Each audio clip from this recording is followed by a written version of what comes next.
Hey guys, in this video, I'm going to show you how to get the Mark of Darkness ring in Crimson Desert. First things first, head to this side of the map. This is in the Windmere Manor. Use the tip of this part of the letter M in Demonis and walk straight across from there and you'll get to this manor. Now once we're here, we want to be standing at the backside of this house since there are a couple of soldiers guarding this place. We need to enter from this window right here since the item we're looking for is on the second floor. Now let's climb up to that window, open it, then go inside. Now head out of this room, then turn to your left. Head inside to this door on our left right here. At the corner of this room will be a strong box, so we need to solve a puzzle first. To solve this puzzle, we need to rotate these squares to complete the image.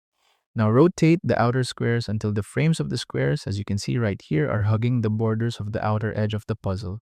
After that, just rotate the center square piece until it matches our frame. Now what you'll find inside is the Mark of Darkness ring. Now this has a low attack and attack speed, but what stands out about this ring is it increases our stamina regen by 2%, which is huge. This might be the best ring for people that uses dual wielding. This is especially useful if you have attack effects slotted in your weapons as it consumes a lot of stamina. And that is how to get the Mark of Darkness ring in Crimson Desert. Thank you so much for watching.